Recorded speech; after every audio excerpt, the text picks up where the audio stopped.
꼭 알아야 할 어제의 뉴스. 문재인 대통령은 오늘 전남 여수에서 개최된 지방자치의 날 기념식에 참석해 지방분권 개헌에 대한 구체적인 로드맵을 제시했습니다. 제2국무회의를 제도화하고 자치입법권, 자치행정권, 자치재정권, 자치복지권의 4대 지방자치권을 헌법화하겠습니다. 또 지방자치단체를 지방정부로 개칭하는 내용도 헌법에 명문화되어야 한다고도 강조했습니다. 문 대통령은 오늘 시도지사 간담회에도 참석해 내년 지방선거 때 개헌 국민투표를 함께하는 것이 바람직하다고 말했습니다. 문 대통령은 내년 6월 지방선거에 맞춰 개헌을 실시하고 개헌안에 지방분권이 포함돼야 한다는 뜻을 여러 차례 밝혀왔습니다. 하지만 지방분권 개헌에 대한 구체적인 내용을 밝힌 건 이번이 처음입니다. 개헌과 별도로 실질적인 지방분권 확대에 대한 계획도 밝혔습니다.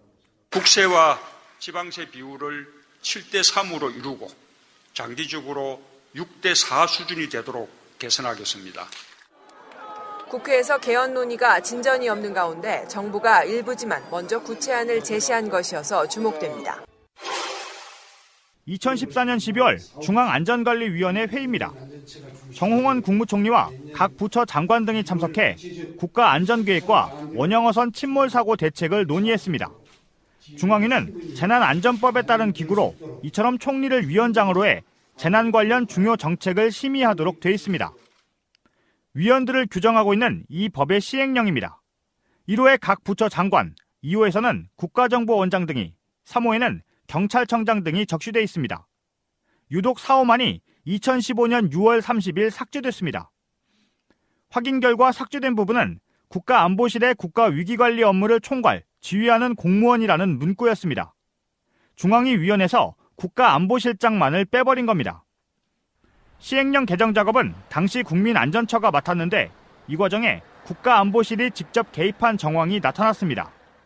당시 국민안전처 담당자로부터 국가안보실 전화를 받고 삭제한 것이다라는 증언을 확보했습니다. 국가안보실이 연락해 안전관리 문제에 안보실이 역할을 하는 건 안보실 목적에 맞지 않다고 말했다는 겁니다. 법을 시행하는 데 필요한 규정인 시행령을 안보실이 전화 한 통으로 쉽게 바꿔버린 셈입니다. 시행령은 상급기관이 하급기관에 내리는 훈령보다 위에 있습니다. 안보실은 이보다 앞선 2014년 7월에는 안보실은 안보 분야만 맡는 것으로 대통령 훈령인 국가위기관리 기본지침을 절차를 어기고 수정한 것으로 드러났습니다. 대통령 훈령 수정과 시행령 개정 모두 김관진 전 국가안보실장 시절에 벌어진 일입니다.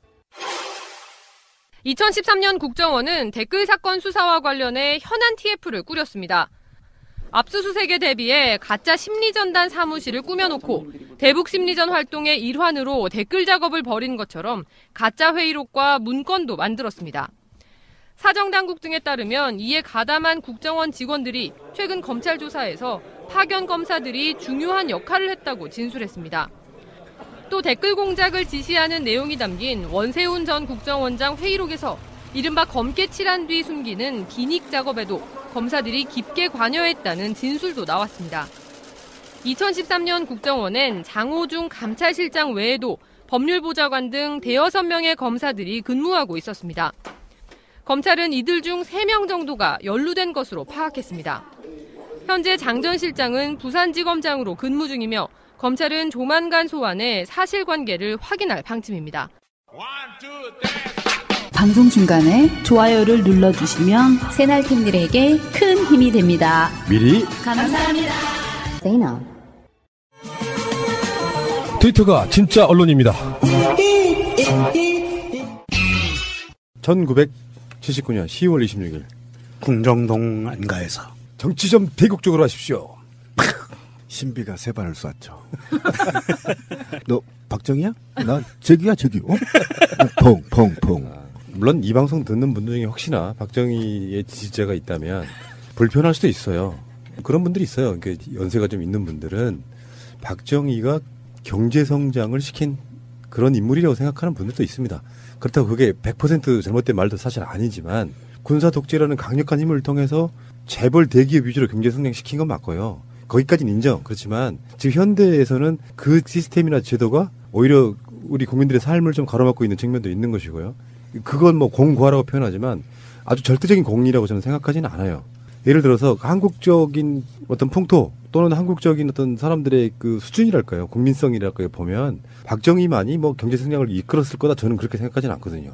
어떤 사람이 문민 정부를 통해서 그런 것도 가능했다고 보기 때문에 박정희만의 어떤 공예다 생각하지는 않는데. 근데 그게 사실은 장면 정부의 4개년 계획을 그대로 받아서 시행한 거기 때문에 당신은 어차피 이제 그 2차 산업 시기를 우리가 받아들여야 되기 때문에 또는 미군의 원조를 받아서 어쨌든 산업화를 시대적으로 할 수밖에 없습니다. 예를 들면 지금 같은 경우는 2차 산업이 중국과 인도로 옮겨가고 있잖아요. 필리핀이나 동남아식으로 옮겨가는 것이 당시에 어쨌든 인건비의 축소로 인해서 선진국들이 2차 산업을 진행할 수 없었기 때문에 당연히 한국으로 산업의 기류가 올 수밖에 없는 입장이었어요.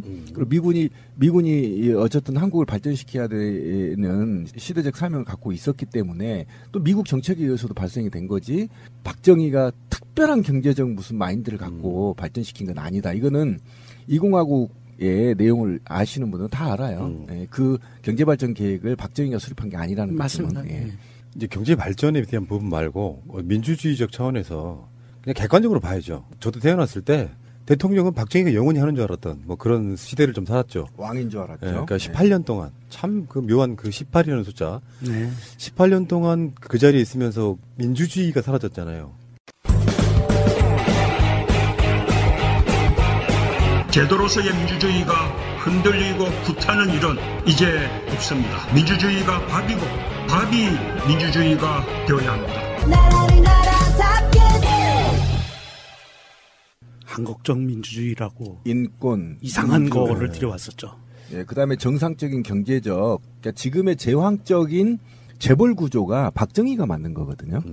왜 그러냐면 제왕적으로 재벌을 형성해놔야 총수를 목을 잡으면 그 기업을 다 장악할 수 있었기 때문에 그렇게 됐고, 사실상은 친일 일제 대기업들을 청산하지 못하고 그대로 발전 유지시켰다는 거에 대해서도 이 나라 경제가 불안한 요소 중에 하나죠. 오히려. 그런데 최근에 그의 딸인 박근혜가 탄핵을 당하고 지금 법정에서 논란도 사실 그것이 재판되는 그런 느낌이에요. 내가 대통령인데 뭐 무슨 청탁을 해.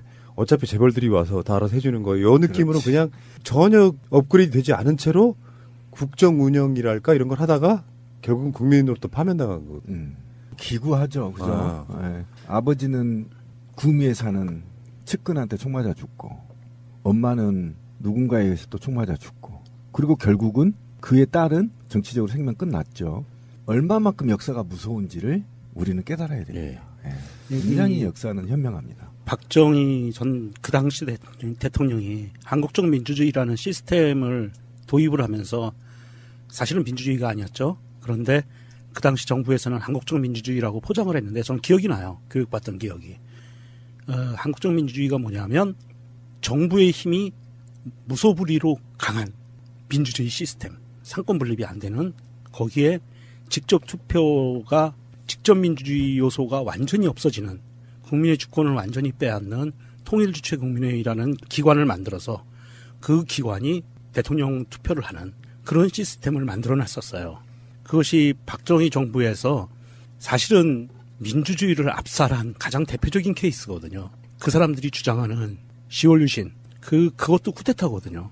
제2의 친위 쿠데타인데 그 친위 쿠데타를 통해서 다시 정권을 공고히 하고 그 다음부터는 아예 그 거침없이 내달리던 파죽지세로 그 독재를 연장해 나가던 그런 상황이었고, 그런 상황에 종지부를 찍게 된 게 부마항쟁 79년 10월에 부마항쟁이 일어나면서 그거에 따라서 강경 진압을 지시하니까 김정희가 그거를 못하겠으니까 박정희를 쏜 거죠.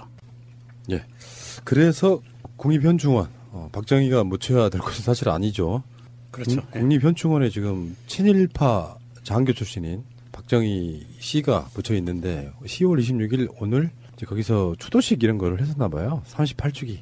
11.6. 예, 11.6 38주기. 이제 저는 그렇게는 이야기하고 싶어요. 예를 들어서 뭐 독재자가 죽었으니 뭐 탕탕질 이렇게 부르시는 분도 있어요. 그렇게까지 모욕하고 싶지는 않습니다. 사자에 대해서. 근데 최근에 자유한국당의 혁신위원장인 유석춘 씨가 이제 거기를 갔나 봐요. 유석춘은 홍준표에 의해서 자유한국당이 혁신해야 된다고 해서 혁신위원회에서 내린 결론이 사실 별거 없어요. 친박 출당시키자예요. 그렇다 보니까 유석춘이 거기를 왜 갔는지 모르겠지만 그쪽 입장에서는 보면 공적 중에 한 명인 거거든요. 그렇죠. 예. 박근혜 출당시키고 최경환, 서청원 출당시키자. 근데 최경환, 서청원 출당시키는 거에는 찬성할 사람들도 박근혜가 저렇게 지금 감옥에서 그들이 보기엔 외롭게 투쟁하고 있는데 그걸 쫓아내냐 이 새끼야 요 느낌이에요. 가자마자 엄청 항의를 받았나 보더라고요. 이런 식의 자중질환 아주 보기 좋습니다. 유석춘 이 사람은 일베잖아요. 그렇지, 일베지요. 연세 드신 일베. 머리 하얀 일베신데 머리 하얀 일베가 국립연충원 가서 그렇게 욕먹고 쫓겨나는 이거 엊그저께 있었던 류여해 씨가 욕먹은 거하고 거의 뭐 마찬가지네요. 유여해는 알고 보면 친박인데. 둘 다 지금 어떻게 보면 같은 뿌리를 갖고 있는데도 불구하고 욕을 뒤지게 먹고 있죠. 태극기로 머리를 때리기도 했답니다. 네, 때리지 마세요 이랬어요. 그래서 저는 이거를 친박 유석춘 테러 사건이다 이렇게 규정을 했습니다. 그런데 저는 참 안타깝습니다. 유석춘이 왜 여기를 갔느냐, 11.6을 기념하러 갔느냐. 기념은 아니고 추모겠죠. 사람들은 추모. 저는 기념이라고 얘기를 하는 거예요. 우리 기념이고. 예, 기념일에 갔느냐라고 한다면, 그러니까 결국은 혁신이가 자유한국당 혁신이가 박근혜를 몰아내고 친박을 몰아낸다 하더라도 박정희의 정신을 잇겠다 이거를 의미하는 거잖아요. 사회적 의미가 그렇죠. 이겁니다. 예. 그러니까 박정희의 철학을 이어받은 자유한국당 내에 박근혜를 몰아내는 그의 딸 박근혜를 몰아내는 이거를 반대하는 친박단체가 유석춘에게 테러를 가한 거거든요. 제 생각에는 유석춘이 가지 말았어야 할 곳을 간 거예요. 그러니까 자유한국당이 자체적으로 살아남기 위해서는 박정희와 박근혜의 그늘에서 벗어나야 되는데 그걸 벗어나자고 해서 모셔온 혁신위원장이 이 중요한 결정 시기에 친박들을 몰아내려고 하는 이 중요한 시기에 거기를 갔다는 것은 전 좋지 못한 행동이다. 그리고 오히려 친박들을 자극해서 분노하게 만드는 이런 사건이 아니었냐 이렇게 생각합니다. 10월 26일 우리 머릿속에 11.6 하면은 지워지지 않는 날짜 중에 하나죠. 그렇죠. 역사적으로 굉장히 중요한 사건 중에 하나였기 때문에 11.6 계속 기억하고 있습니다. 잠시 후에 다시 오겠습니다. 자, 지금 자유한국당이 국정감사를 보이콧하겠다 이렇게 나오고 있는 거거든요. 방송 나가는 시점에는 또 뭐 어떤 얘기가 나올지 모르겠지만 방송 나가는 날은 특별히 많은 게 바뀔 것 같지는 않습니다. 간단하게 MBC의 지금 박문진 이사에 관련한 일종의 어그로라고 저는 보는데 박문진의 지금 자리가 두 자리가 비었단 말이에요. 그렇죠. 그 자리가 기존에 있던 여당 새누리당 추천 몫이었다고 해요. 거기는 사실 정당 추천 몫이라는 게 정해져 있지는 않지만 지금까지 관행이었다고 하고. 관행이죠. 그래서 현재 여당인 쪽에서 추천을 올려놓은 거예요. 왜 우리 거를 네가 가져가 이렇게 된 거거든요, 지금. 정말 웃기는 게 이게 과거에는 박근혜 시절까지는 이게 여당 추천목, 야당 추천목, 국회 추천목 이런 식으로 있었거든요. 그래서 자기들이 여당일 때 추천했던 몫이라 지금 자기들이 또 해야 된다라고 하는데 지금 문재인 정부에서는 어떤 기조를 갖고 있냐면 우리 굳이 이걸 여당 몫이라고 하지 말자. 자, 방송이라는 부분은 권력과 밀착해서는 안 된다. 권력에 의해서 방송이 좌지우지돼서는 안 되기 때문에 방통위에서 자체적으로 지금 법적으로 아직 그 부분이 미비가 돼 있기 때문에 법적인 부분이 보완될 때까지는 방통위원장이 임명하는 거로 정책 기조로 가자라고 해서 굉장히 좀 공정하게 선택을 한 거거든요. 그럼에도 불구하고 얘네들은 정권을 놓친 지가 얼마나 오래됐는데 아직도 정부 여당 몫이라고 자기들 거라고 그러는 그러니까 이 사람들 정신 상태를 이해를 못하겠어요. 조국이 해방이 됐는데 아직도 친일파 행위를 하는 거예요. 친일 정부인 것처럼 착각을 그렇죠. 하고 있는 건데 그러니까 결국은 팩트가 이거 여당이 추천한 게 아니고 방통위에서 추천한 거기 때문에 여당이 추천한 게 아니다. 이게 팩트입니다. 맞습니다. 예. 그럼에도 불구하고 국정감사를 보이콧하는데 굉장히 이제 이게 사악한 놈들이라고 얘기할 수 있는 게 뭐냐면 자기가 이 정부 문재인 정부의 적폐 세력이라고 이미지를 더 씌우기 위한 위원회에는 참여를 해요. 그다음에 여기다 플러스 여당의 소속의 지자체장이 있는 지역을 국정감사 들어가서 온갖 음해와 모략을 퍼붓는 거죠. 자기들이 불리한 국정감사나 또는 그 위원회에는 참석하지 않고 보이콧을 하는 것처럼 하면서 결국은 이제 방문해서 지금 항의까지 한 거란 말이죠. 이 항의하면서 이것을 국민들한테 여론을 굴절시킨 게 야당 몫인데 여당 몫을 가져갔다. 그래서 국정감사를 보이콧했다. 이렇게 이제 이념을 만들어 나가고 있는데 실제로는 아마 자유한국당이 굉장히 무서워하고 있는 부분이 바로 언론의 정상화일 겁니다. 그죠? 그렇죠, 예. 언론이 지금 정상화돼 있지 않기 때문에 사실상은 지금 적폐에 대한 청산에 대한 국민적 보고가 미진하고 있거든요. 만약에 공중파가 지금 정상으로만 돌아간다면 나라가 지금 몇 번 뒤집고 엎었다 할 상황들이 터졌거든요. 근데 이걸 막기 위한 것이고 결국은 적폐 물타기에 수순에 들어갔다. 자유한국당은. 이렇게 그렇죠. 보시면 되는 거죠. 그러니까 지금 현재 3대 6이었던 것이 그렇죠. 고맙게도 2명이 퇴진해 줌으로써 이 두 자리를 사실상 여당 몫이라고 보면 5대 4가 되는 상태에서 네. 지금 상정되어 있는 안이 고용주, 박문진 이사장과 지금 현재는 그렇게 되는 거고요. 네. 다음에 이제 김장겸 MBC 사장이 퇴진하게 될 수 있는, 그러니까 박문진 자체가 이사회에서 결의하는 것이 박문진 이사장 임명권을 그렇죠. 갖고 있기 때문에. 그런데 일반 상업 방송들이야 지들이 어떤 꼼수를 써가면서 종편이든 뭐든 간에 방송하는 것까지야 그렇다 치더라도 공영방송만큼은 아직까지 얄박기를 해놓은 상태잖아요. 고대영이나 뭐 고용주, 김장겸 이런 사람들이 그렇죠. 이인호까지. 근데 여기에 이 사람들이 물러가게 되면 정상화의 시작이 돼버리면 오죽했으면 그랬잖아요. 지들끼리 그냥 한 얘기가 얼마 전에 나왔잖아. MBC를 뺏기면 자유한국당은 끝이라고 생각한다. 그렇죠. 네. 그걸 언론 장악이라고 얘기하고 있고요. 그래서 그 정우택 자유한국당 원내대표가 그 방통위원회에 방문해가지고 거의 행패 수준의 얘기를 하고 있더만요. 맞아요. 방통위원장한테 당신이 말이야 지금 현 정부의 꼭두각시가 돼가지고 여야가 바뀌어 있을 때는 여당의 추천 몫은 바뀐 여당에서 하는 게 되고요. 전례도 있습니다. 이명박 정부에서도 그렇게 했습니다. MB 때는 그렇게 안 몰아쳤어요. 이렇게 지저분하게 안 몰아쳤어요. 큰 소리, 저희가 말씀하셔도 제가 다 알아듣습니다. 왜 큰 소리를 이렇게 치는 거예요? 잘 안 들릴까 봐 그래요. 박문진 이사를 잘라내는데 앞장서는 그런 모습을 보여서 되겠느냐. 그건 이제 우리가 항의하러 왔던 겁니다. 말씀에 그렇게 하시면 안 되고요. 제가 지금 야권에서 임명한 이사들을 잘라내는데 앞장섰다고 어떻게 그렇게 말씀을 하세요? 지금 그런 거 하고 있잖아요, 지금. 제가 뭘 그렇게 해요? 제가 앞잡이라니요. 말씀 그렇게 하시면 안 되고요. 제가 앞잡이 역할을 하고 있잖아. 공범이죠, 공범하고 있잖아. 공영방송 장악으로 이미 위원장께서 이미 이 정부의 꼭두각시로 행동을 하시고 그 진도를 나갔다고 저희들 규정할 수 있기 그렇게 저를 때문에 꼭두각시 이런 말씀하시는 것도 제가 몹시 듣기 거북하고요. 뭐가 거북해요 지금? 거북하죠. 뭐가 거북해요 지금? 국민들이 다 알고 있어. 그 방송 장악에 앞잡이 노릇하고 있는 거 다 아는데. 여기서 또 결과까지 기다리겠다 이렇게 얘기하시는 거는 엄청난 저에게 대한 압력이에요. 그러니까 조그마한 제가 충분히 알아들었습니다. 저희들은 여기서 기다릴 테니까 가서 회의를 하고 그 그러지 말고 보고 가겠습니다. 가겠습니다. 네, 받아주십시오.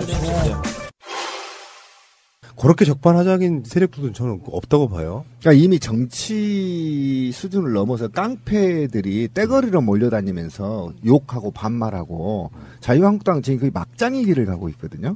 A도 없고 나이도 없고 뭐 이게 위계도 없고 양심도 없고 반말에 뭐 손가락질하고 정말 이 국정감사장도 완전히 엉망으로 만들어버렸거든요. 그런데 이게 지금 그냥 보통 문제가 아니거든요. 그러니까 고용주나 그동안에 공영방송을 망가뜨렸던 당사자들을 교체하는 국민적 염원을 담아서 지금 이루어지는 사안인데 그러면 지금 한국당은 고용주 이사장이나 이대로 유임하고 싶어 하는 거 아닙니까? 그러면 지금 파업 사태나 온갖 지금 파장 사태를 해결할 수 있는 길이 유일하게 지금 박문진 이사 교체 이후에 어쨌든 의결해서 사장단들을 바꿔야 되는 거 아닙니까? 그러면 지금 이대로 MBC를 주저앉고 문제 해결을 안 하겠다는 것과 똑같은 얘기입니다, 지금.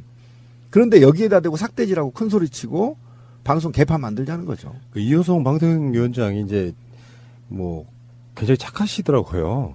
저는 진짜 그 자리에 우리 최민희 의원은 안 치셔가지고 어차피 그 후보군 중에 한 명이었으니까 물론 지금 법적으로는 불가능하지만 정우택 같이 와서 행패 부리는 거예요. 사실 행패 부리는 거야. 칼만 안 들고 왔지 정말 강도짓 하는 거거든요. 그렇지.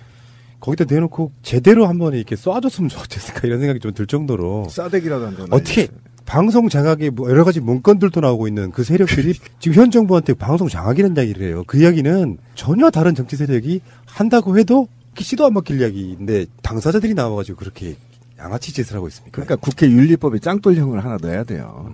정호택 지점처럼 입주댕이를 짱돌로 조사버려야지. 저건 사람의 탈을 쓰고는 저렇게 할 수 없는 겁니다. 정상적인 대한민국의 정상적인 정당이거나 정치인이라고 했을 때는 방통위에서 설령 본인의 생각하는 것처럼 마음에 들지 않는다. 방통위가 야당의 생각처럼 마음에 들지 않는다라고 했을 때는 거기서 팩트를 갖고 조목조목 따지거든지 국정감사에서 아니면 이것을 언론전을 펴야 된다라고 하면 대변인이 나와서 기자회견을 하는 방법을 택한다든지 뭔가 이런 최소한의 품위와 절차를 지켜줘야 되는데 이 사람들은 그런 것도 없어요. 그러니까 비이성적인 놈들이 비이성적으로 정치를 했었거든요. 그런데 이성적인 시대에 이성적으로 대응이 안 돼요. 그러니까 삭대질하고 욕하고 나가는 거예요. 할 수가 없어요. 얘기하자면 팩트를 따진다고 조목조목 따지면 구속돼야 될 놈들이 한둘이 아니기 때문에 그래요. 아 진짜로 그래요. 그러니까 마지막 발악 이렇게 보시면 될 것 같고. 발악이. 새가 날아든다는 여러분들의 하트를 먹고 삽니다. 잊지 않으셨죠? 에피소드 제목을 누르고 플레이가 되면 오른쪽 위에 하트를 꾹 눌러주세요. 오늘도 감사합니다.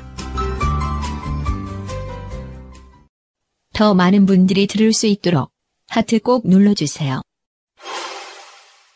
재밌는 얘기 하나만 해볼게요. 이거 그냥 웃자고 하는 거예요. 별건 없고. 왜냐하면 이 다음 문제가 심각하기 때문에 잠깐만 웃읍시다. 노회찬 의원이 문자를 보내요. 문자 보낸 당사자 이름이 박창규야. 카메라에 찍힌 거죠. 네. 네. 태블릿 PC 두 번째 발언 중심으로 첫 번째 발언 포함 보도자료 냅시다. 이렇게 이야기해요. 그러니까 박창규 씨가 예 지금 준비하고 있습니다. 이렇게 해요. 근데 그 박창규 씨라는 이름이 공교롭게도 JTBC 기자 이름이었던 거예요. 그러니까 아니 어떻게 국회의원이 방송사 기자랑 같이 지시를 낼 수가 있지 하고 이제 이게 들켰다. JTBC하고 노회찬 의원하고 이제 공모해가지고 뭔가를 하고 있다 했는데 알고 봤더니 박창규 씨가 노회찬 의원의 보좌관이었습니다. 전 이 해프닝도 이런 해프닝이 없는 게 자기들은 본회의장에서 심지어 본회의장에서 뭐 이상한 그림들을 보고 막 그랬었잖아요, 이 사람들. 그렇죠. 야한. 그러니까 그러면서 그랬던 사람들이 정말 치졸하기가 끝이 없는 사람들이 아니 설마 노회찬 정도의 그 캐리어를 갖고 있는 사람이 기자한테 기사 지시를 내리는 거잖아요, 이거는. 그게 말이나 되는 소리예요. 자기들이 집권 시기에 이렇게 했다는 게 그렇죠. 근거가 나왔잖아요. 그랬죠. 예. 그러니까 나왔으니까 이 사람들은 이 새끼들도 또 하나보다 하고 바로 떠트렸는데 이게 이제 수모를 당한 겁니다. 그렇죠. 그러니까 했던 버릇이 저쪽도 하겠지라는 이 관념적 생각 때문에 이렇게 벌어진 해프닝이죠. 정말 웃기는 일입니다. 예. 지금부터 진짜 심각한 이야기로 들어가겠습니다. 국정원은 지금 개혁을 위해서 국정원 적폐청산 TF가 만들어져 있고 그런데 지금까지 국정원 적폐청산 TF가 직접 국정원 서버를 보는 줄 알았는데 사실 생각해보면 그러기도 힘들겠죠. 왜냐하면 이게 국가 보안에 관련된 거라서. 우리는 그 국정원 서버로부터 나오는 수도 없이 많은 뉴스들을 접하고 경악했는데 알고 봤더니 그 국정원 서버를 이렇게 지금 분석해서 내는 국정원 직원들이 사실상은 모든 자료를 다 내는 상태가 아니라 엉뚱한 자료를 보내기도 하고 누락시키기도 하고 그러면서 서버 검색에 관련해갖고 협조를 하고 있지 않다. 그러니까 국정원 내부자들이 지금 국정원 개혁을 반대하고 있다는 뉴스가 어마어마한 게 나왔고요. 그렇다 보니까 검찰 쪽에서는 그게 꼭 국정원이라고 해도 우리가 필요한 자료는 우리가 좀 들여다보면 안 되겠냐. 압수수색 좀 해야 되나 이렇게 이야기가 나오고 있는 거예요. 사실 이게 검사가 파견돼 있잖아요. 적폐청산 TF에 검사가 파견돼 있는데 검사 단독으로 이게 국정원의 정보가 워낙 예민하기 때문에 검사 단독으로는 검색하지 못한다고 하더라도 기본적으로 그 국정원 직원이 있는데 같이 동석과 배석을 해서 같이 뒤져볼 수 있는 그 정도의 권한은 줘야 되거든요. 최소한의 권한입니다. 왜냐하면 이 검사 파견돼 있는 검사가 검찰의 신분으로 간 게 아니에요. 파견된 검사가 적폐청산 TF에 들어가면서 국정원 직원의 타이틀을 달았어요.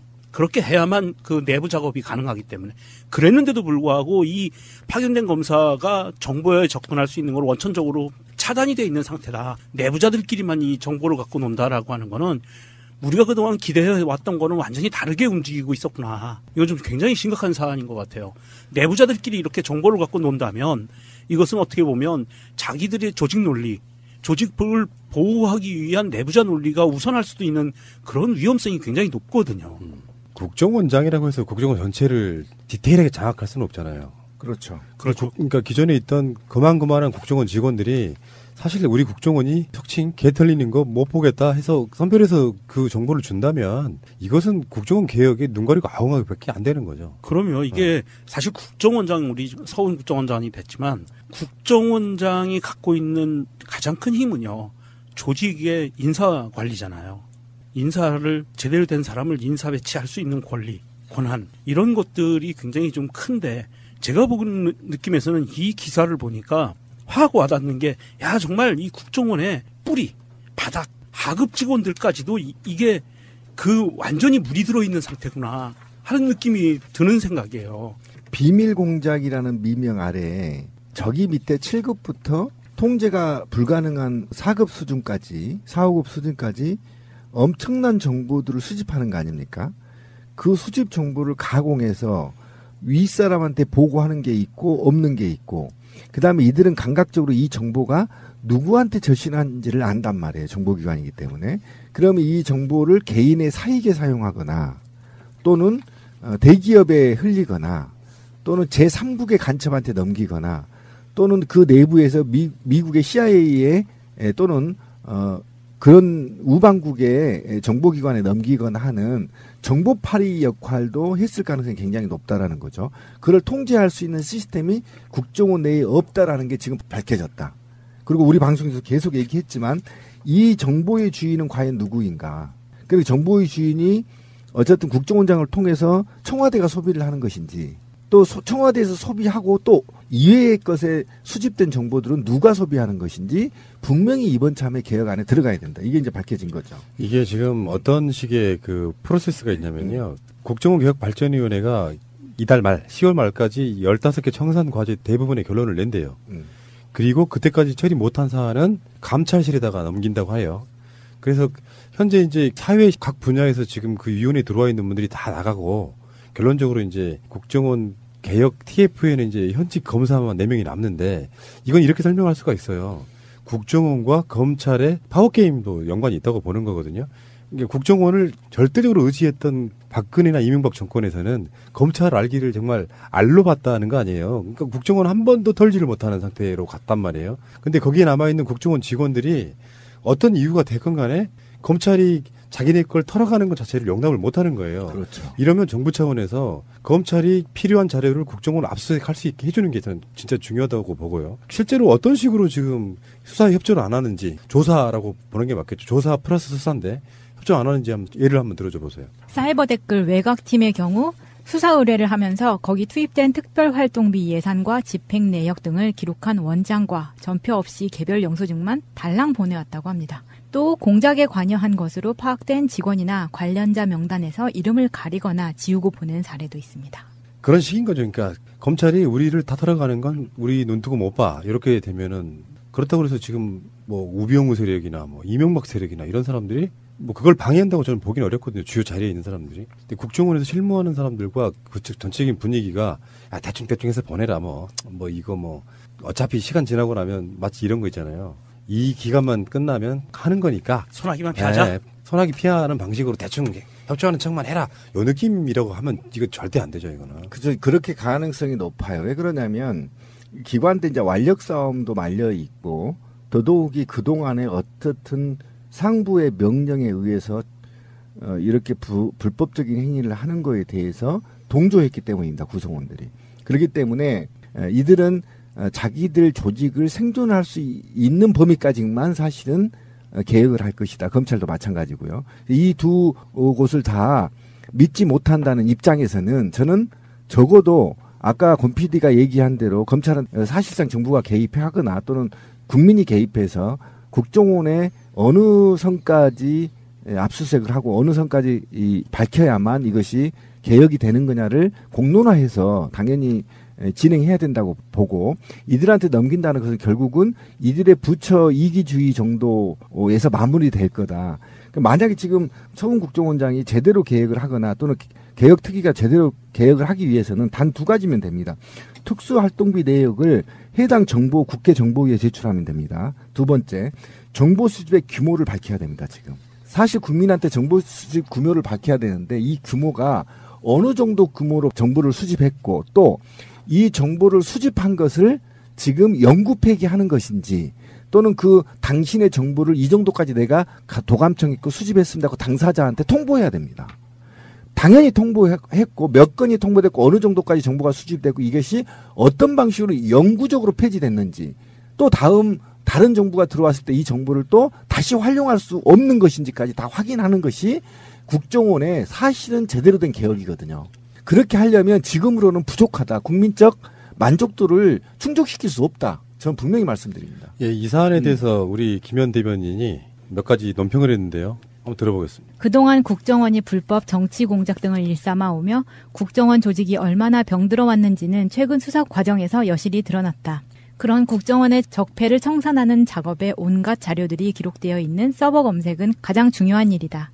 그런데 이런 중요한 사안을 현 국정원의 내부자들은 기밀, 보안 등의 이유로 서버 검색을 미루거나 엉뚱한 자료를 보내는 등 비협조적이라는 한겨레 신문 보도는 충격적이다. 이는 자칫 부실조사로 이어질 수 있어 국정원 개혁이 미완으로 끝날 수 있다는 우려가 나온다. 국정원 개혁발전위원회 활동 시한을 이달 말로 정하면서 우려는 커지고 있다. 기우이길 바란다. 시간만 지나면 이게 지나갈 거야. 제가 알고 있는 그 이야기도 그렇게 들었거든요. 국정원 직원들이 신임 국정원장의 지시에 따라서 외부와 연락을 거의 끊고 있대요. 그러면서 하는 말이 올해까지만 지나가면 이렇게 이야기들을 하고 있다는 보도를 본 적이 있거든요. 지금 소나기만 피하면 되겠다라고 생각하는 그건 안 되죠. 국정원이 진심으로 안에 계시는 분들이 우리가 해야 될 일을 하지 않고 정권 유지에만 급급했던 그 오랜 시간 동안의 공작 이런 것들을 반성한다면 국정원 직원들부터가 당당하게 잘못을 이질 짓고 하는 게 맞거든요. 계속 이런 식으로 숨기는 거 말이 안 된다 생각이 들고. 그렇죠. 자기 반성을 먼저 해야죠. 그리고 불법적인 건 내용들을 전부 밝히고 그러고 나서 국민한테 용서를 비는 게 맞습니다. 그러니까 지금까지 해온 것들을 우리 방송으로 너무 많은 얘기를 해서 사실 하얗게 지금 지워지는 느낌인데 그렇죠. 사람도 아니었어요. 노무현 대통령 망신 주는 최근에 나온 보도 중에 그런 거 있잖아요. 그렇죠. 적당히 망신 주고 사실은 근거도 없는 그런 것들이 다 국정과 연관이 있다는 거 아닙니까? 그렇죠. 시계도 논두렁 시계도 거기서 나왔죠. 없는 시계가 거기서 나오고 그 김현 대변인의 논평이 국정원 적폐청산 TF 관련한 이 부분만 있는 게 아니라 간단하게 재밌는 것도 하나 있었어요. 홍준표에 대한 논평도 하나 있는데 역시 그 새날 멤버십니다. 국익과는 180도 다른 행보로 국가 망신시키지 말고 서둘러 귀국해서 집안에 난 불부터 끄는 게 현명한 처신일 것이다. 아이고 시원해라.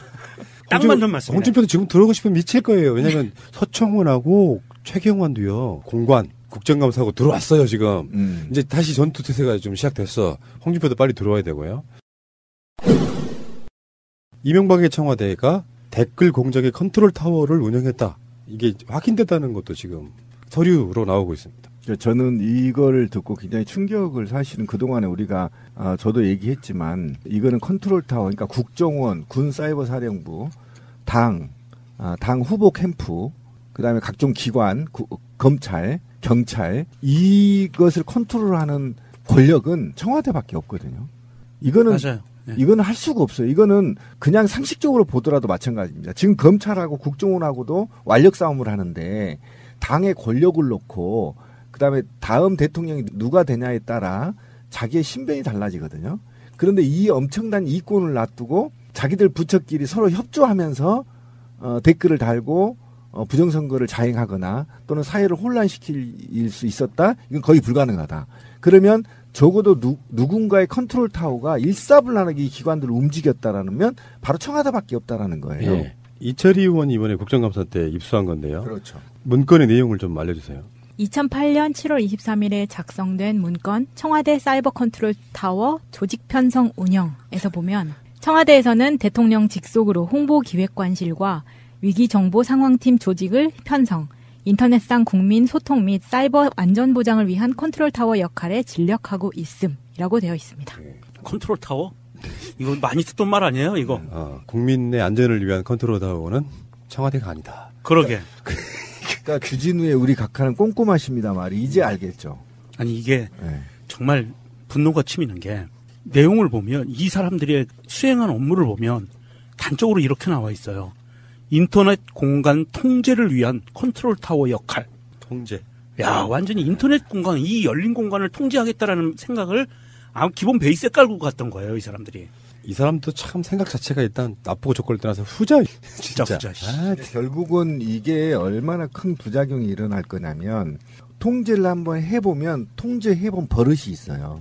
그렇죠. 그러면 포털 사이트나 이런 것들은 다 알아요. 어디를 눌러야 통제하는지. 그런 그 방법이 남아있다는 겁니다. 저는 이것까지 사실은 굉장히 큰 문제여서 만약에 3.15 부정선거가 없었더라면 지금 MB 부정선거 획책이 사실은 3.15 부정선거가 다시 망령이 되살아난 거거든요. 그때 기법들이 지금 그대로 적용됐단 말이죠. 그럼 이 사이버를 통제했다라고 얘기하면 통제. 지금 이 통제했다라는 얘기면 포털 사이트를 통제했다는 얘기거든요. 우리 뭐 이번에 밝혀졌잖아요. 네이버. 그렇죠. 네, 네이버. 그러면 기사. 이 방법을 알고 있는 거예요. 정치권이 이제. 그럼 누구도 코너에 몰리면 이 통제를 하려고 달려들 거란 말이에요. 그래서 굉장히 무서운 범죄다. 이게 간단하게 이 새끼가 범죄를 저질렀구나 그런 게 아니라 한국을 인터넷 언론을 통제할 수 있는 수단을 이미 만들어져 있다라는 게 굉장히 무서운 사회적 폭력이라는 겁니다. 저는 이런 얘기 하나 드리고 싶어요. 이 마인드는 뭐냐. 일단 첫 번째 그 시작이나 출발은 뭐냐면은 워낙에 자기네 진영, 흔히 말하는 보수라고 불리는 진영의 세가 약하잖아요. 일단 온라인상이. 역대적인 건 정설이잖아요. 지상파는 잡아놨는데 사이버는 통제가 안 돼. 여론이 안 만들어져. 이거는 이제 어떤 방식으로 따오는 거냐면 일반 사기업들도 무슨 물건이라든지 이런 것들에 대해서 가짜로 후기 달고 그러면서 이렇게 판매를 하잖아요. 네. 그런 방식을 차용했다고 보는데 그러니까 가짜 여론을 만들기 위해서 동원되는 것들이 수도 없이 많잖아요. 그중에 대표적인 게 이제 댓글 부대라고 하는 건데 그러면서 여론을 막 바꾸려고 하다 보니 국민 세금 들여가지고 공무원들이 국정원부터 시작해서 청와대까지 그 일사불란하게 국민 세금을 들여가지고 일방적으로 정권을 홍보하는 것이 끝났다면 그래도 그렇게 도덕적으로 저는 욕을 많이 먹을 것 같진 않아요. 근데 선거가 다가오고 그러면 선거를 이겨야 되기 때문에 야당 후보에 대한 음해 공작도 해야 되고 하다 보니 결국에 그 시작은 여론을 반전시켜가지고 이명박 대통령 잘하고 계심 이걸로 시작하다 보니 이게 좀 먹히거든요. 그 당시에 네이버에 가보면 추천 댓글 정말 희한하게도 나랑 생각이 완전히 다른 기사가 추천 댓글에서 그 기사를 옹호하는 댓글들이 막 일이 올라가고 그러면 그렇죠. 낙곰수에서도 그런 얘기 사실 했어요. 그 뭐 청와대 지하에 댓글 부대가 있다. 뭐 이런 이야기를 했던 적도 있는데 그렇죠. 실제로 그랬을 거 아니에요. 생각해 보면 시스템이라는 게 있으니까 이명박 입장에서는 뭔가 빨리 여론이 바뀌어야 돼. 뭐 하나 정치가 하나 내거나 뭔 사건이 나면 그런데 대규모로 해주는 건 국정원의 심리 전단이 하면 돼요. 진짜 중요한 사건 같은 경우는 국정원 입장에서는 흔히 말해서 시발단이라는 애들을 쭉 불러내면 돼. 근데 과정이 있잖아요. 시간이 걸리잖아. 그러면 급한 사안에 대해서는 청와대에 댓글 다는 놈들이 진짜 지하에 앉아가지고 수십 명 앉아가지고 직접 달고 직접 여론 작업을 하고 있는 거예요. 공무원은 그러면 안 되는 거잖아요. 다 나죠. 공무원들이잖아. 그게. 큰일 나죠. 그러니까 이게 지금 간단한 문제가 아니고 댓글 하나를 분석해 보면 이거예요. 일단 시발단이 행동대장이고요. 이 시발단은 국정원이 운영한 거 아닙니까? 그럼 여기는 발이에요. 발, 움직이는 발. 그러면 이들한테 몸과 머리를 제공해야 되거든요. 그러니까 머리를 제공해야 되는데 이 머리는 학계, 교수, 언론인들이 지금 밝혀진 거 아니에요. 변희재부터 시작해서 어쨌든 국정원이 집중 지원해서 요즘 그 누구죠? 그 농객, 보수 농객으로 유명한 전원책까지 지금 해서 총 10명이 지금 지원을 받으면서 이들이 이념을 만들어내고 이 이념을 바탕으로 댓글을 달고 상대를 공격하는 방식으로 지금 이루어졌단 말이에요. 그게 변희재부터는 쭉 있는 거 아닙니까? 그러니까 이들이 헤더가 됐고 그다음에 뭐 몸통은 국정원과 군이 됐고 그리고 발은 시발단이 된 거거든요. 그러니까 이게 종합적으로 굉장히 치밀하고 과학적으로 접근했다라는 거예요. 그러면 이 부처들이 예를 들면 포털 사이트를 통제하려면 국정원이 했겠어요? 예, 그 해당 부처가 했겠죠. 그러니까 공무원과 시발단, 교수, 언론인들이 하나처럼 마치 정말 긴밀하게 움직였다. 군 작전처럼. 이게 굉장히 좀 심각한 문제거든요. 근데 이게 지금 우리가 알기로는 기사를 띄엄띄엄 알고 있어서 붙여야 되는데 이걸 종합적으로 붙여보면 그렇다는 겁니다. 그래서 청와대가 컨트롤 타워였다. 부정선거의 주범이. 그럼 사회적 여론을 파괴하는 데 있어서 이들이 청와대가 직접 관여했다라는 게 지금 다 들통이 난 거거든요. 이게 사이버 심리전이잖아. 그렇죠. 웃긴 게 상상을 해보면 네이버에 무슨 기사에 잡혀 찍잖아요. 기사에 지금 여론이 밀리고 있다. 그러면 청와대에서 족정원 같은 데로 오다를 내려요. 청와대 직접 댓글 쓰던 놈들이 지원군이 왔구나. 지들끼리 아는 분위기 아니야 이게. 그렇지. 그 짓을 하고 있었어. 그렇게 해도 여론이 바뀌지 않으면 포털 사이트 전화해서 순서를 바꿔버리고. 그렇죠. 우리 저 문재인 당대표 시절에 그 대표의 행보에 대해서 스포츠란에 기사가 실렸어요. 네이버에서. 그런 상황들이 종종 벌어졌다는 거죠. 어떻게 정치인 기사가 스포츠란에 실릴 수가 있어요? 네이버에서는 그랬었어요. 대한민국 완전한 대한민국 문재인과 손잡고 다시 하는 우리 대한민국. 끊지 마세요. 끊지 마세요. 이명박 이야기를 하나만 더 하겠습니다. 자원외교에 문제가 하나 더 남았는데 자원외교의 실패라고 하면 안 돼요. 기사의 기본 시작이랄까 프레임이 잘못됐습니다. 이건 실패라고 볼 수가 없어요. 굳이 말하자면 의도적 실패라고 봐야겠죠. 이번에 최근에 국정감사에서 나온 것 중에 하나가 지금 더불어민주당 정재우 의원실에서 한 건데요. 예를 들어 이명박 때 3,300억 원이 세 군데에 북미 지역 가스전 가스에 쓰입니다. 박근혜 정권 때 자원외교의 실패에 대한 뭐 여러 가지 이야기가 나왔거든요. 작년에 한 곳을 매각했어요. 투자를 해봤지만 결국은 가스가 뭐 개발이 안 됐다거나 이런 식의 핑계를 대죠. 투자금 1,000여억 원 가운데 102억 남았다 이렇게 보시면 되겠죠. 그렇게 이제 쉴드를 치고 있는 거예요. 자원외교 조사를 하니까. 그런데 알고 봤더니 그것도 정산 과정에서 털어내서 사실 마이너스. 여기 세 군데 중에 한 군데인 이곳에 투자해서 1,000억 투자해가지고 건진 건 0원. 정반대로 말하면 마이너스 1,000억 원을 잃어버린 건데 이런 방식으로 지금 새나간 우리 세금이 대체 얼마냐는 것이 전 진짜 궁금해요. 저는 정말 웃긴 게 기업을 해봤던 사람의 입장에서 정말 웃긴 게 나는 이 숫자와 데이터를 보는 순간 기겁을 했어요. 있을 수 없는 일이 벌어진 거거든요. 왜냐하면 이건 사기업으로 보자고요. 사기업이 어느 회사를 하나 인수를 해서 기업을 확장을 했어요. 그런데 이 기업이 내 생각대로 기업 운영이 안 돼. 수익률이 안 나와. 그래서 매각을 통하던 뭔 행위를 해요. 그러면 자 여기서 손실을 보는 건 좋다 이겁니다. 그런데 손실을 본 결과가 0원이야. 이게 있을 수 있나요? 불가능한 일이거든요. 숫자가. 이 사건이라고 표현할까? 게이트라고 표현할까? 이명박 정부 때 지식경제부가 자원개발할게 라고 펀드를 모집해요. 그래서 모인 금액이 3,367억 원. 북미 캐나다나 미국 쪽에 있는 가스전을 3개를 사들여요. 사들여가지고 올해까지 수익률이 마이너스 96%야. 그러다가 손실이 너무 커지니까 개 털리고 파느니 좀이라도 남기자고 해서 팔았다는 거예요. 그래서 미국에 있는 텍사스주 가스전 트로이카2라고 하는 사업을 매각을 했는데 팔면요 1,000억 원 정도 들어간 것 중에 102억 원 정도 남아요. 팔면 그렇게 이야기를 했는데 알고 봤더니 그것마저도 사실은 0이더라.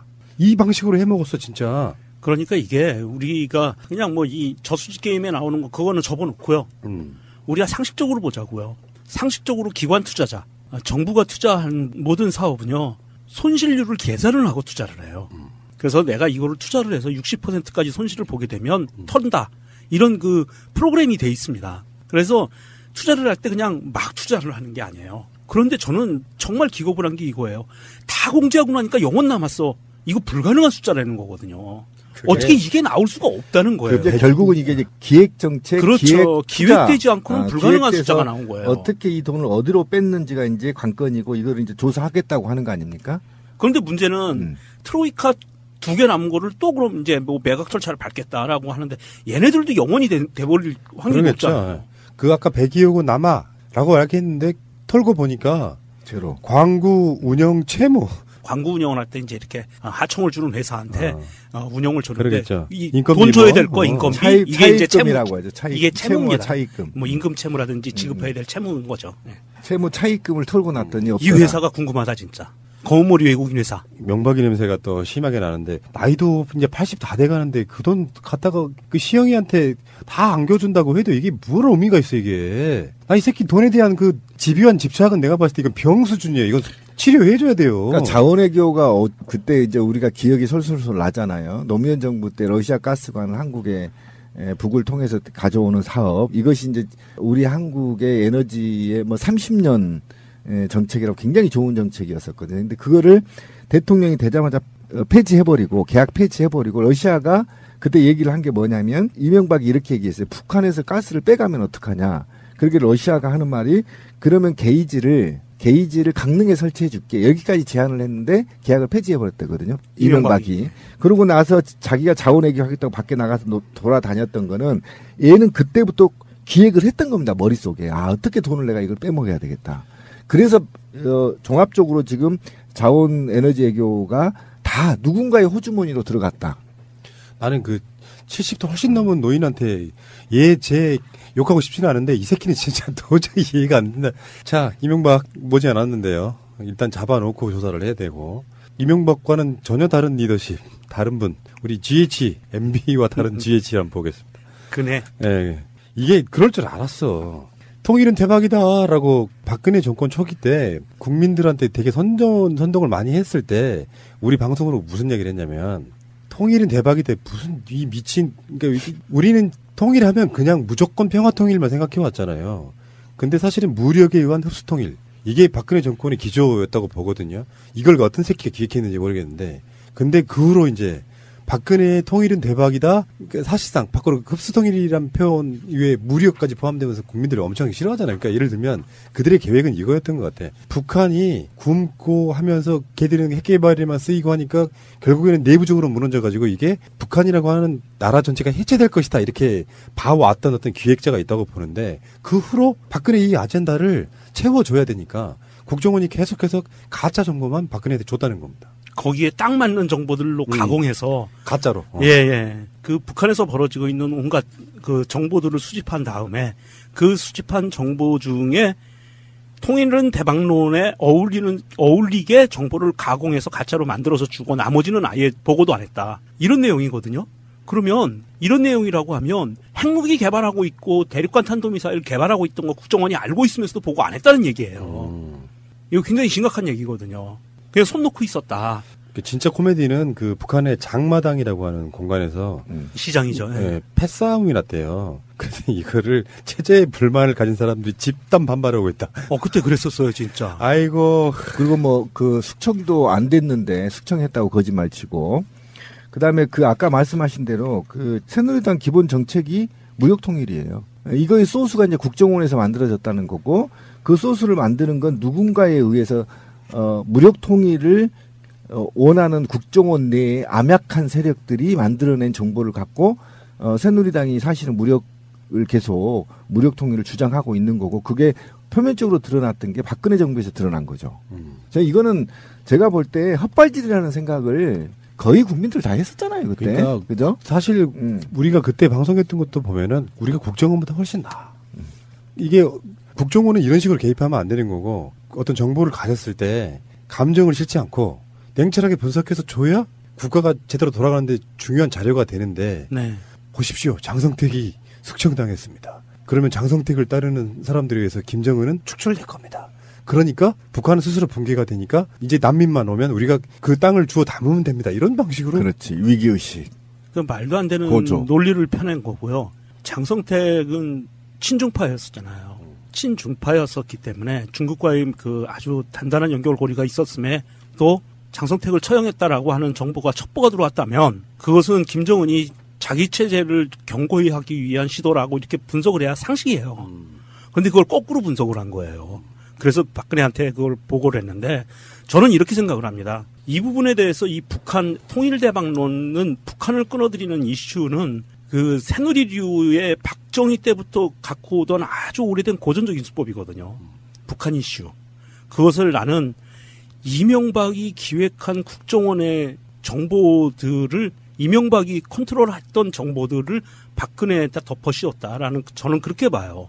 그러면서 박근혜도 이것을 적절히 이용해서 국민들로 하여금 안보 불안감을 갖게 만들면 어찌됐든 자기한테 불리한 여론은 형성이 좀 덜 될 거야라는 생각을 했을 거고 그거에 부합해서 정책을 펴나갔을 거라고 보고요. 이거의 아주 고전적인 원흉은 이명박이 아닌가 하는 저는 의심을 하고 있거든요. 그러니까 이게 뭐 여러 가지 흐름이 있겠지만 예를 들어서 북한이 아무리 폐쇄된 나라라고 해도 사실은 평양 같은 데는 외국인들이 우리 한국 사람만 빼고는 마음껏 드나든다는 거 아니에요? 네, 그렇습니다. 체제에 있어서 가지고 비밀은 없는 상태예요. 그러다가 이런 기조를 유지하다가 북한이 핵개발에다네? 그러면 이제 이거 어떻게 가냐면 국정원이나 통일부에서 어떻게 왜곡이 되냐면 그 핵개발의 소수 아니고요. 핵개발의 소스가 개성공단에서 만들어지는 그 돈으로 핵개발로 들어갔다 하니까 그게 또 이제 개성공단 폐쇄까지 가버리는. 그건 최순실이 폐쇄시켰잖아요. 그러니까 국정원은요. 저는 이렇게 봅니다. 지금 최근에 국정원 이야기가 아마 지분이 우리 방송 지분이 한 70%는 되는 것 같은데 국정원 하나가 사실은 나라를 망치는 경우도 꽤 있는 거거든요. 이놈들은 북한에 대한 정보를 가져오라고 하면 이렇게 왜곡. 북한 TV 보고 있어 그냥. 조선중앙 TV 보면서 거기 나오는 소스를 마치 대단한 첩보나 되는 것처럼 청와대 쪽으로 전달하고요. 나머지 다수 인원은 댓글 작업했다는 거 아니에요. 그러니까요. 참 궁금한 게 있어요. 한 가지가 정말 궁금한데 북한이 스마트폰을 사용하잖아요. 북한도 스마트폰을 사용하거든요.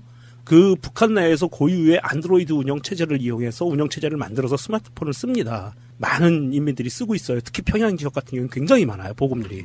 그러면 CIA나 우리나라 국정원이나 중국이나 러시아 스파이들이 그 평양에서 스마트폰을 안 갖고 있을까요?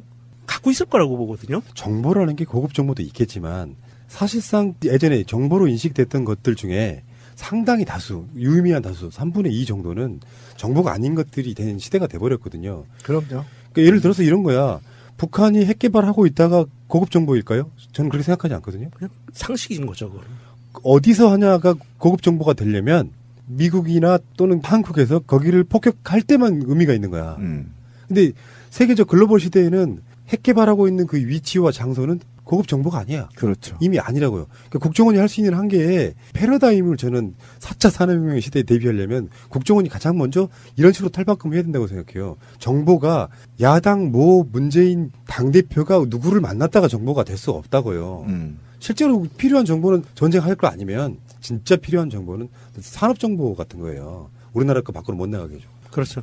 그런 짓거리 해야 되는데 앉아서 굳이 한다는 게 가짜 정보 만들어가지고 박근혜한테 보고하니까 박근혜 좋아가지고 통일. 그러니까 여기서 그런 게 있는 거잖아요. 대통령 정도 되면 정보가 들어오면 크로스로 체크할 수 있는 정보망을 갖고 있어야 되거든요. 그렇지.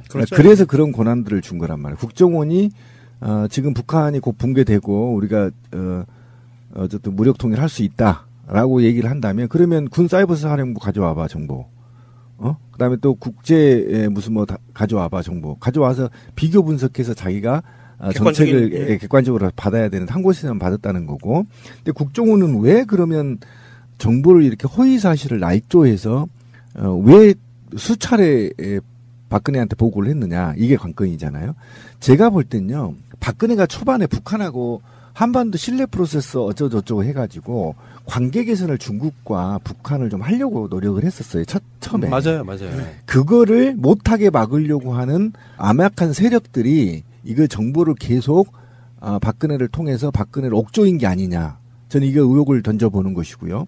그래서 실제로 뒤에서 컨트롤하는 세력들은 제가 볼 때 적어도 이전 정부의 정보 기관에 숨어 있는 자들이 이 정부가 전 정부에 비해서 정책을 잘하거나 못하게 계속 음해 방해를 한 게 아니냐. 예, 그렇죠. 그러니까 그 위에는 이명박이 있을 거라고. 네, 저는 그렇게 보는 거예요. 또 아니더라도 그의 하수인들이 권력을 계속 유지하기 위해서 한반도 긴장 관계를 유지해야 될 필요성이 있기 때문에 계속 이걸 대통령한테 푸싱을 했다는 거 아니에요? 청와대에 푸싱하고. 그리고 대통령은 능력이 없어서 이 정보를 상호 크로스로 체크할 수가 없으니 이걸 믿었고. 그렇죠. 예. 그래서 결국은 돌이켜 보면 이제 이 나라의 주인은 최순실과 박근혜였는 줄 알고 있는데 그들은 꼭두각시였고 김기춘과 남재준 정도가 사실상 정보를 자꾸 흔드는 게 아니냐. 뭐 이 정도 이제 얘기가 된다는 겁니다. 예, 그게 박근혜가 처음에 대통령직을 수행하면서 한반도 신뢰 프로세스라고 하면서 중국과 굉장히 가까워지고 중국 인민군 창설 맞아. 그때 일인가요? 가가지고 갔었죠. 열병도 받았단 말이에요. 돌이켜보니까 이명박 더하기 미국 더하기 일본 쪽에 극우파들이 이 박근혜를 어벙한 박근혜를 구워 삶은 거 아니냐 정보를 갖고 그러면서 통일 대박론이 나오는 순간부터 국제역학관계에서 대한민국이라는 자리가 중국에 가까워졌다가 급격하게 미국과 일본으로 쏠리거든요. 그렇죠. 중국은 척을 지게 되고 저는 그런 면에서 보면 이거는 정말 오사카 출신의 그 출생지를 갖고 있는 사람이 굉장히 깊이 관련돼 있을 것 같다라는 그 의심을 계속 지울 수가 없는 거예요. 그 약간의 박근혜와 정윤회와의 집안 싸움과 이런 것들이 정보들이 핵심 정보들이 이들의 손에 들어갔고 이거를 미끼로 한반도 신뢰 프로세스의 정책을 차단하고 다시 미국과 일본의 삼작관계로 강화해버리는 방향으로 선회해버리는 방향을 틀어버리는 계기가 바로 이런 거였다는 거죠. 그러면서 그걸로 인해서 나타난 결과가 사실은 북한이 강경 노선을 갈 수밖에 없었고 그리고 대륙간 탄도미사일과 그 수소폭탄의 개발이라는 정점을 찍게 되는 이런 결과까지 그냥 쭉 오게 내버려둔 거죠. 그렇죠. 그래서 이런 역사는 항상 반면교사로 삼아야 된다고 했잖아요. 예, 맞습니다. 예. 그런데 지금도 저는 인터넷상에서 이들이 암약하고 있다고 보는 겁니다. 저는 사실. 당연히. 왜냐하면 문재인 정부가 지금은 이제 이들의 세력들이 드러나지 않지만 문재인 정부를 조금씩 흠집내기 위해서 진보 민주 세력들의 중앙에서 조금씩 이간질이 시작되고 있다, 움직임이. 왜 그러냐면 국정원 지금 보십시오. 이 정부가 촛불로 탄생된 정부임에도 불구하고 국정원이 아직도 정보를 제대로 검찰에 제공하지 않고 있잖아요. 그리고 검찰과 사법부는 아직도 판결을 우병우 라인에서 벗어나지 못하는 판결을 하고 있고, 이게 보이지 않는 틈새를 벌려 들어오면서 자꾸 이제 문재인 정부를 흠집을 내려고 하는 거거든요. 그거 봐라, 문재인도 어쩔 수 없다. 이제 이런 논리들이 이제 만들어지겠죠. 그러다 보면 이들이 원하는 그들이 심리전을 했던 것이 다시 또 부활되고 어느 순간에 가서는 뚝이 빵 터지는 이런 식의 공격이어서 지금도 사실은 우리가 굉장히 긴장하고 이 관계를 봐야 된다. 저는 이런 관점도 한번 보고 싶어요. 국가 지도자란 어떤 사람이어야 되는가를 보여주는 사건이기도 해요. 그저 의전만 대통령이라고 생각하는 한 사람이 있었어요. 그렇죠. 우리 그의 양이십니다. 그런 사람이 대통령 자리에 올라가서 최순실과 알콩달콩 재미삼아 뭔가 이렇게 의전 놀이하는, 물론 이렇게까지 하는 건 폄하일 수도 있다고 생각해요. 뭔가 나름대로 생각이 있었겠지. 근데 전체적으로 보면 그렇게밖에 안 보인다는 거고, 그 사이에 각종 이권을 가진 자들이 거기에 달라붙어가지고 특정한 장도 맡고 자리도 맡고 하는 과정 속에 지들은 지들 이권 챙겨 먹고 있으면서 국정원이들은 뭐 나오는 월급만 바라보고 뭔가를 하겠어요? 그럼. 거기서 오는 여러 가지 이권들이 있을 거예요. 단순하게 무슨 양우회, 양지회 이런 거 떠나가지고도 뇌물이 내면에 엄청날 거라고 생각이 들어요. 같이 먹는 거죠. 박근혜는 정권 유지를 위해서 우병우 같은 전문 그 칼제비 이런 애를 하나 데려다가 국정원과 직보받는 라인 하나 만들었잖아요. 그게 우병우의 뜻이든 박근혜의 뜻이었건. 그러면서 국정원장이라고 하는 자는 공식 라인에서 올라오는 것들은 다 사실상 가짜 뉴스에 가까운 것들을 박근혜에게 보고하고. 그렇지. 역시 우리 대통령님께서 생각하시는 게 맞는 것 같습니다. 지금 북한이 굉장히 위험해지고 있습니다. 한 2, 3년만 지나면 북한은 붕괴될 것 같은데 이렇게 계속 보고를 해대면 국정원이 하는 정보라고 하니 굉장히 믿을만하곤, 아, 나는 역시 또 드라마나 봐야겠다. 잘 굴러가고 있구나. 진짜 중요한 건 일반 사회단체의 장들은요, 자기가 바라보는 시각에 대한 개념이 있어야 되고요. 방향성이 있어야 되고요. 들어오는 정보들을 취합해서 자기가 가치 판단을 내릴 수 있을 정도의 시각이 있지 않은 사람은 계속 측근들한테 휘둘릴 수밖에 없어요. 맞아요. 그 대표적인 것 중에 하나가 국정원이 어떻게 보면 남북 관계에 있어서만큼은 국정원의 농단 사건이라고 보는 게 맞겠죠. 물론 누군가의 이득을 위해서 어떻게 움직였는지는 차후의 문제인 것 같고요. 공교롭게도 국제관계, 아까 말씀드린 국제관계에 대한민국의 그 변화되는 위상과 그리고 정윤회가 내쳐지고 최순실이 막강한 권력을 잡게 되는 그런 타이밍과 대한민국이 망가질 대로 망가져가는 그런 타이밍들이 절묘하게 엮이면서 네. 이명박에 대한 자원외교에 대한 수사도 흐지부지 되는 요게 아주 절묘하게 타이밍이 맞아 들어가요. 그런 거를 보면 정말로 이거는 저 이명박이를 잡을 때까지는 끝난 게 아니다. 맞습니다. 예. 자, 통일은 대박 맞죠? 사실은. 그렇죠. 그런 식으로만 들어오지 않았다면 통일은 대통령이 어떻게 대박이라는 천박한 표현을 쓰느냐고 이야기했지만 그렇죠. 평화적으로 교류하고 통일을 언젠가 이루어낸다면 그것은 한민족에게는 정말 대박인 사건이라고 그렇죠. 봅니다. 예. 권력으로 전직 대통령을 죽음으로 몰아넣고 그로도 모자라 선거에 이기려고 국가기밀문서를 뜯어서 읊어대고 국정원을 동원해 댓글 달아 종북몰이 해대다가 아무 말 없이 언론에 흘리고 불쑥 나타나시니 진정 대인배의 풍모를 뵙는 것 같습니다. 혹시 내년 총선에는 노무현 타령, 종북 타령 좀 안 하시려나 기대가 생기기도 하지만 뭐가 뭐를 끊겠나 싶기도 하고 본인도 그간의 사건들에 대해 처벌받은 일도 없고 반성한 일도 없으시니 그저 헛꿈이 아닌가 싶습니다. 오해하지 마십시오. 사과, 반성 그런 거 필요 없습니다. 제발 나라 생각 좀 하십시오. 국가의 최고 기밀인 정상회의록까지 선거용으로 뜯어뿌리고 국가 권력 자원을 총동원해 소수파를 말살시키고 사회를 끊임없이 지역과 이념으로 갈라세우면서 권력만 움켜쥐고 사익만 채우려 하면 이 엄중한 시기에 강대국 사이에 둘러싸인 한국의 미래는 어떻게 하시려고 그럽니까? 국채를 좀 소중히 여겨주십시오. 중국 30년 만에 저렇게 올라왔습니다. 한국 30년 만에 침몰하지 말라는 법 있습니까? 힘있고 돈 있는 집이야 갑질하기에 더 좋을 수도 있겠지요. 나중에 힘없고 약한 백성들이 흘릴 피눈물을 어찌하시려고 국가의 기본 질서를 흔드십니까? 정치 제발 좀 대국적으로 하십시오. 어차피 재벌들이 와서 다 알아서 해주는 거예요. 이 느낌으로 그냥 전혀 업그레이드 되지 않은 채로 국정 운영이랄까 이런 걸 하다가 결국은 국민으로 또 파면당한 거. 기구하죠. 그죠? 네. 아버지는 구미에 사는 측근한테 총 맞아 죽고, 엄마는 누군가에 의해서 또 총 맞아 죽고, 그리고 결국은 그의 딸은 정치적으로 생명 끝났죠. 얼마만큼 역사가 무서운지를 우리는 깨달아야 됩니다. 굉장히 역사는 현명합니다. 박정희 전 그 당시 대통령이 한국적 민주주의라는 시스템을 도입을 하면서 사실은 민주주의가 아니었죠. 그런데 그 당시 정부에서는 한국적 민주주의라고 포장을 했는데 저는 기억이 나요. 교육받던 기억이. 한국적 민주주의가 뭐냐면 정부의 힘이 무소불위로 강한 민주주의 시스템, 상권 분립이 안 되는, 거기에 직접 투표가, 직접 민주주의 요소가 완전히 없어지는, 국민의 주권을 완전히 빼앗는 통일주체국민회의라는 기관을 만들어서 그 기관이 대통령 투표를 하는 그런 시스템을 만들어놨었어요. 그것이 박정희 정부에서 사실은 민주주의를 압살한 가장 대표적인 케이스거든요. 그 사람들이 주장하는 10월 유신, 그것도 쿠데타거든요. 제2의 친위 쿠데타인데 그 친위 쿠데타를 통해서 다시 정권을 공고히 하고 그 다음부터는 아예 그 거침없이 내달리던 파죽지세로 그 독재를 연장해 나가던 그런 상황이었고, 그런 상황에 종지부를 찍게 된 게 부마항쟁 79년 10월에 부마항쟁이 일어나면서 그거에 따라서 강경 진압을 지시하니까 김정일과 그거를 못하겠으니까 박정희를 쏜 거죠. 예. 그래서 국립현충원, 박정희가 묻혀야 될 것이 사실 아니죠. 그렇죠. 국립현충원에 지금 친일파 장교 출신인 박정희 씨가 묻혀 있는데 10월 26일 오늘 이제 거기서 추도식 이런 거를 했었나 봐요. 38주기. 11.6. 예, 11.6 38주기. 이제 저는 그렇게는 이야기하고 싶어요. 예를 들어서 뭐 독재자가 죽었으니 뭐 탕탕절 이렇게 부르시는 분도 있어요. 그렇게까지 모욕하고 싶지는 않습니다. 사자에 대해서. 근데 최근에 자유한국당의 혁신위원장인 유석춘 씨가 이제 거기를 갔나 봐요.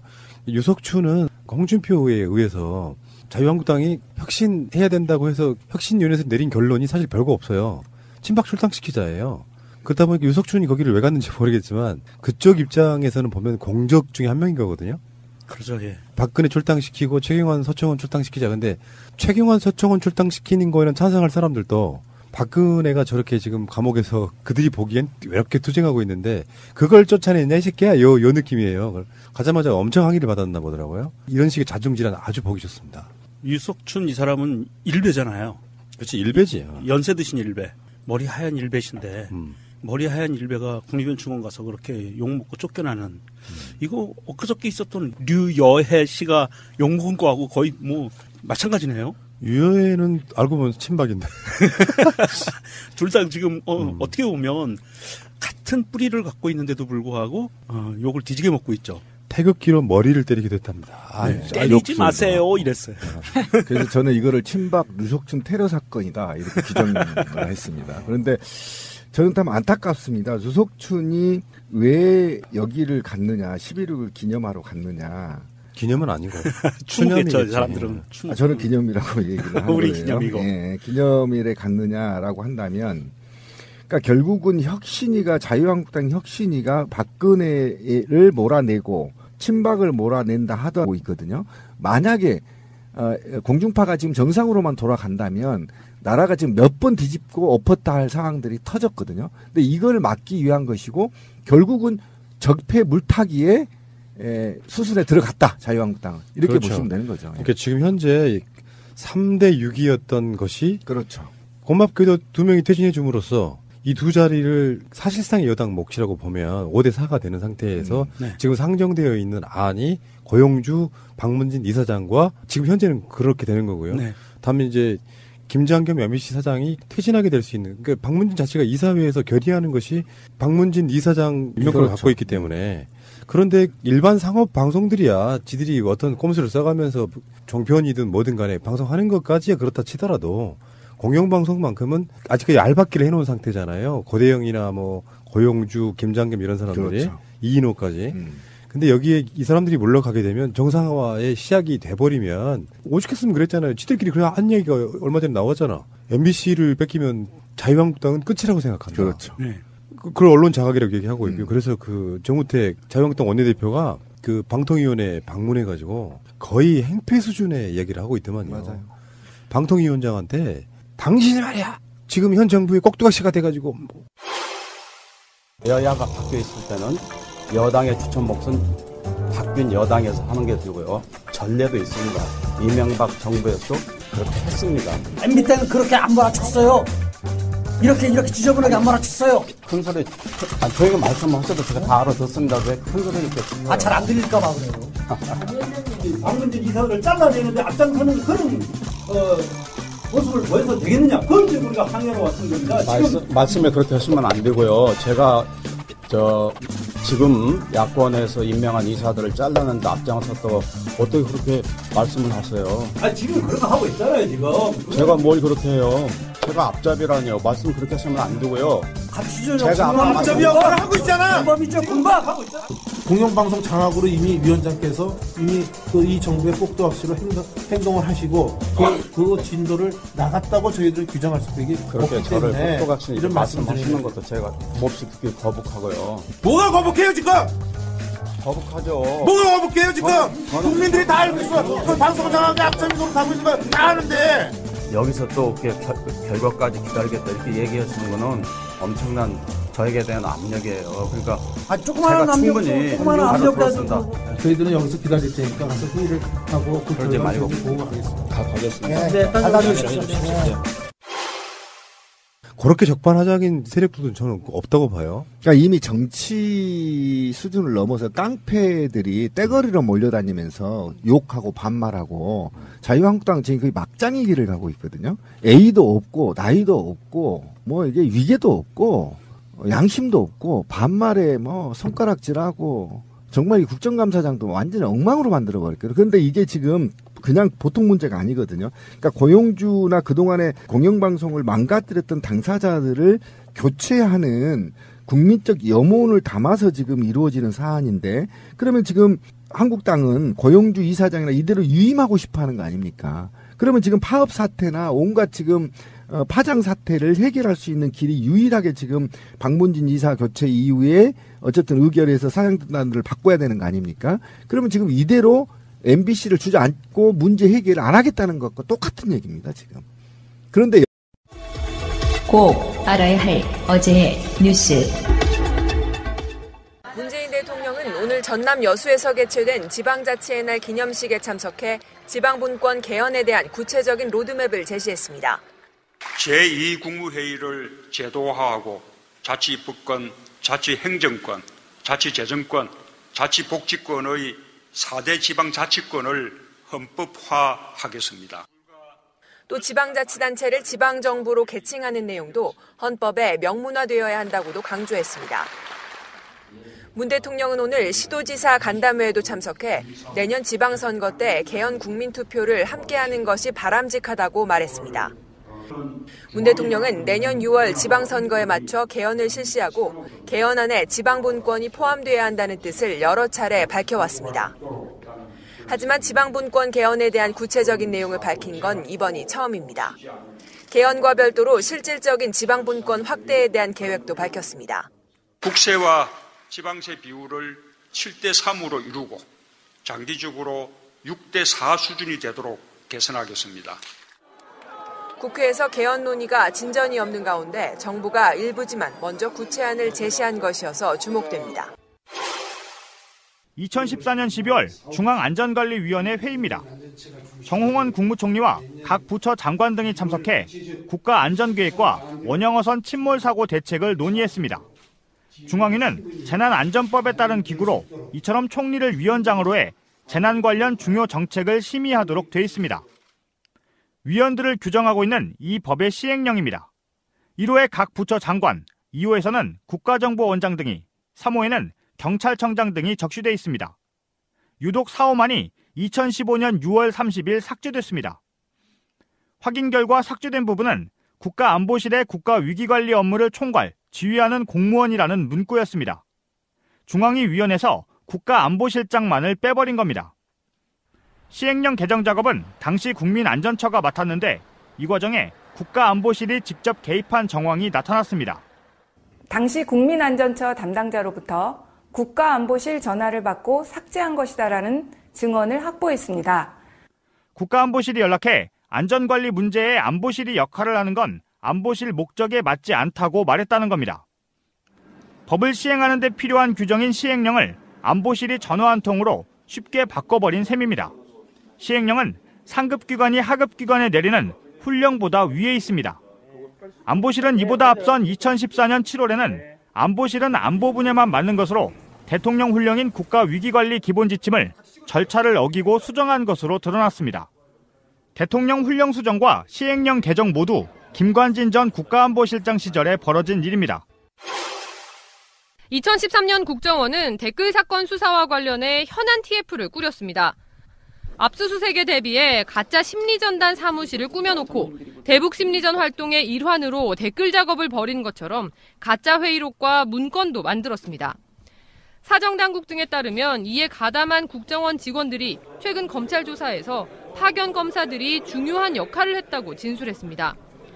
또 댓글 공작을 지시하는 내용이 담긴 원세훈 전 국정원장 회의록에서 이른바 검게 칠한 뒤 숨기는 기닉 작업에도 검사들이 깊게 관여했다는 진술도 나왔습니다. 2013년 국정원엔 장호중 감찰실장 외에도 법률보좌관 등 대여섯 명의 검사들이 근무하고 있었습니다. 검찰은 이들 중 3명 정도가 연루된 것으로 파악했습니다. 현재 장 전 실장은 부산지검장으로 근무 중이며 검찰은 조만간 소환해 사실관계를 확인할 방침입니다. 방송 중간에 좋아요를 눌러주시면 새날팀들에게 큰 힘이 됩니다. 미리 감사합니다. 트위터가 진짜 언론입니다.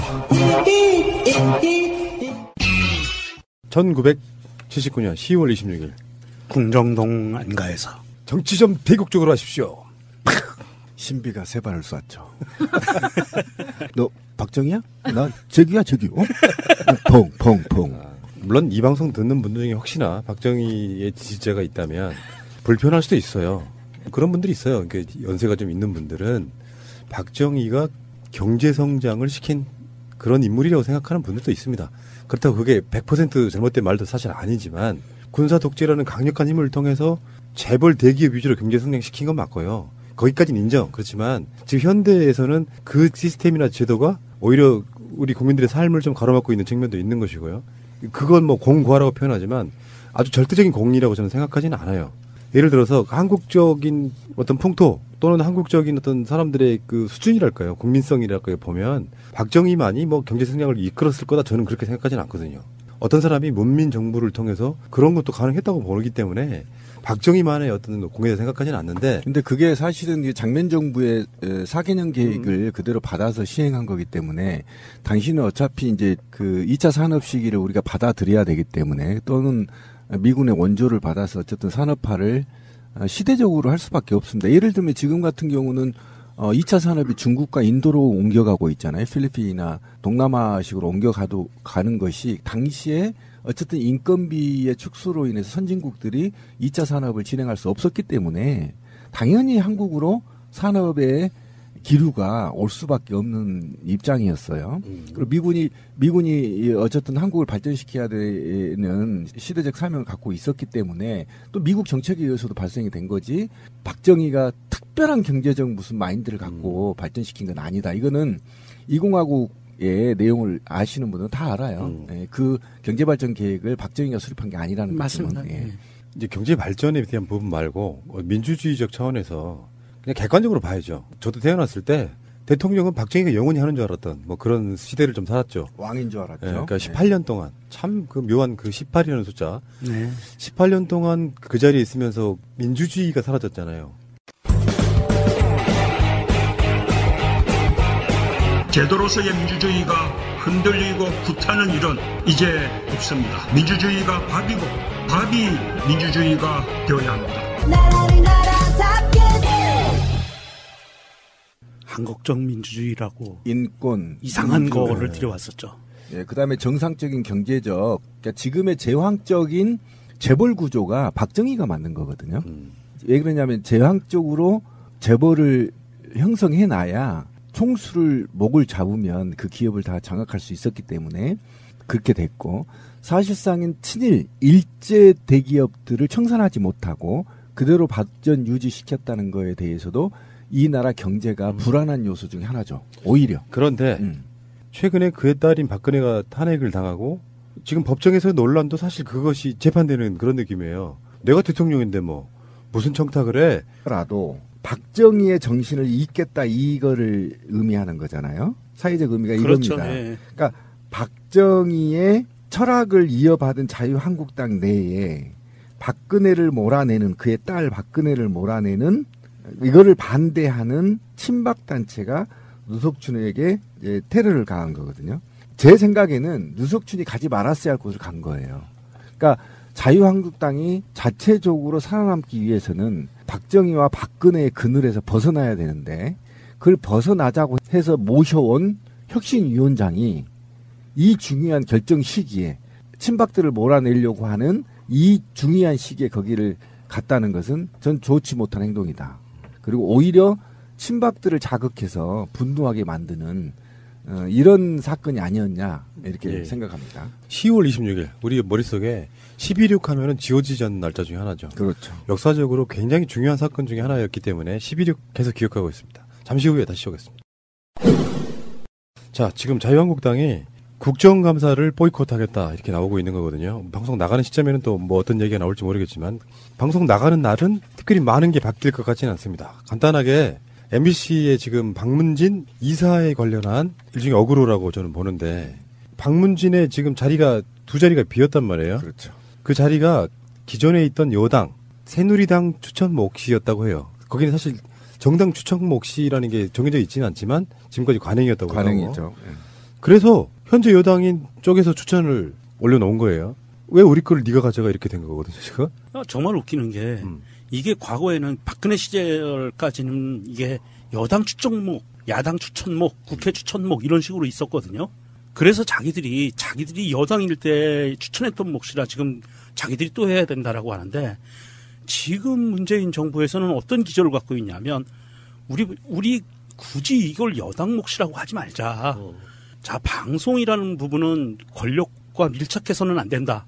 권력에 의해서 방송이 좌지우지돼서는 안 되기 때문에 방통위에서 자체적으로 지금 법적으로 아직 그 부분이 미비가 돼 있기 때문에 법적인 부분이 보완될 때까지는 방통위원장이 임명하는 거로 정책 기조를 가자라고 해서 굉장히 좀 공정하게 선택을 한 거거든요.